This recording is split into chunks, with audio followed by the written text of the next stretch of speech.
Hi everyone, my name is Carson Binda, BC Director for the Canadian Taxpayers Federation, holding down the fort for our tax fighting army here in beautiful Vancouver, British Columbia.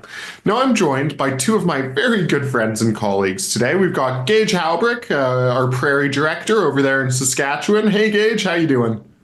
Doing pretty good yourself? Doing good, thanks. And we're also joined by Devin Drover, our Atlantic Director and General Counsel, excuse me. Devin, how you doing, sir? I'm excellent. Thank you, Carson. Good. So we've got these two gentlemen on the show today to discuss equalization. Now, equalization is this big federal program that transfers money from so-called have provinces to so-called have not provinces. Now, this is a big multi-billion dollar program.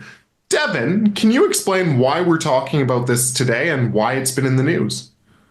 Absolutely. So, what's been happening here in Newfoundland and Labrador, where I'm based, is that Premier Andrew Furey has started a lawsuit against the federal government of Justin Trudeau to try to get more money in equalization. His argument is that the current formula is unfair and should be modified to make it easier for him to get access to increased tax dollars from other provinces.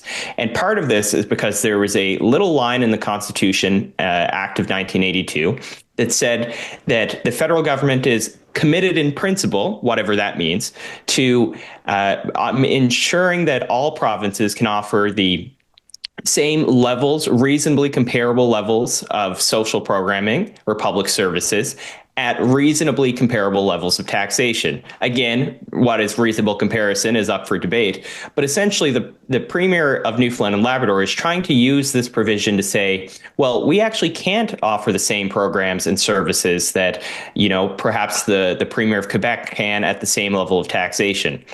This, of course, is political garbage. We are in a province here in Newfoundland and Labrador where we've seen increased spending year after year and increased taxes. In the event that the province wanted to get their own fiscal house in order, they could do so while still offering comparable services to every other province and still cut taxes. Nonetheless, that's what we've been doing here in Atlantic Canada.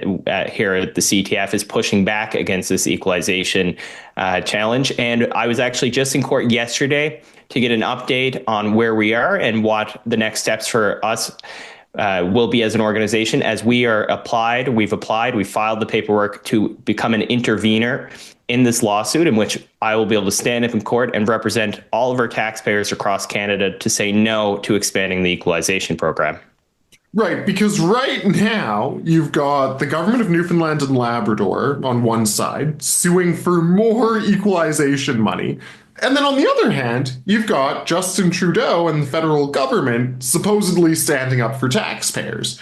Now, for the folks at home, do you trust Justin Trudeau to be fighting this for you? We don't. And that's why we've sent Devin to be the tip of the spear to fight for you in court. Now, we've also got Gage on. To me, that suggests that there's something to do with Saskatchewan in this equalization fight. Devin, maybe you could just quickly talk about why Saskatchewan is now involved, what's going on over there. Absolutely. So as I mentioned, we filed our application. We were the first party to file an application to intervene in this court case in the fall. And since then, we had our first court appearance where we heard that there may be rumblings of other parties intervening. So, listeners may not find this very surprising. Sometimes organizations like the CTF, who know we have an interest or supporters of an interest in a particular lawsuit, can apply to intervene.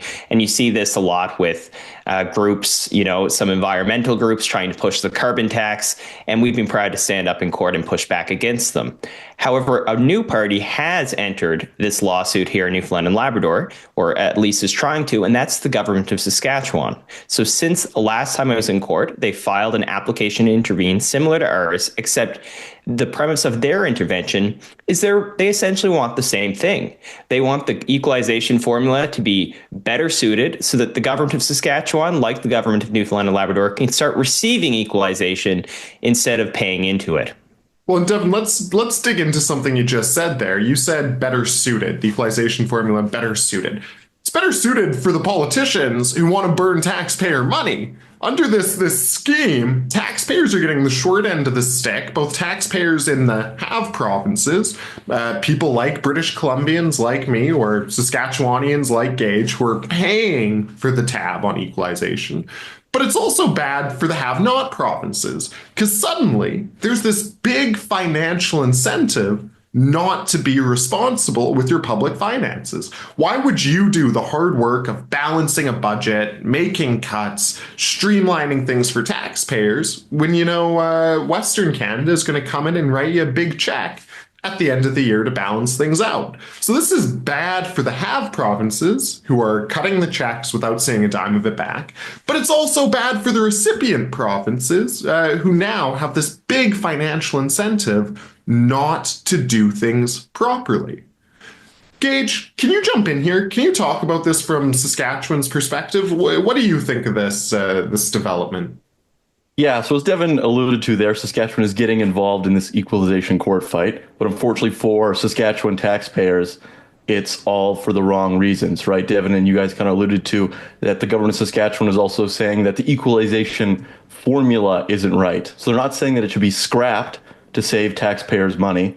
They're actually saying that it should be changed so Saskatchewan politicians can get a bigger slice of that taxpayer pie.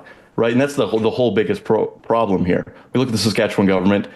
For years, they've been increasing spending every year, more deficits, more debt. They're not getting their own fiscal house in order, as we all know, is so important. So their solution to that, instead of doing the hard work and actually making things balance for Saskatchewan taxpayers, is to go to the federal government and ask for more money. Right. The bottom line here is the Saskatchewan government is not going into this fight to try and say that Saskatchewan taxpayers should be paying less in equalization. They're saying instead that they just want a bigger chunk of that taxpayer pie to go over to Regina so provincial politicians can continue to waste taxpayer money on whatever way they want without doing any of the necessary things to get spending down, balance the budget, but instead just ask for billions of more dollars from the feds. Right, because if governments wanted to be responsible, there's no secret what they'd do. They'd cut taxes, they'd leave more money in your pockets, they'd leave you with a more powerful paycheck, and they'd cut some of the wasteful spending that goes on in every provincial legislature.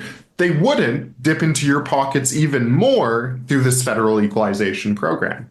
Gentlemen, thank you so much for hopping on to discuss this today. Devin, we're looking forward to another update as this court fight carries on. Gage, hold Scott Moe's feet to the fire on this, man. We can't let them get away with this. We'll never stop bullying Scott Moe for wasting taxpayer money whenever given the opportunity. Perfect. Gentlemen, thank you so much. Thank you.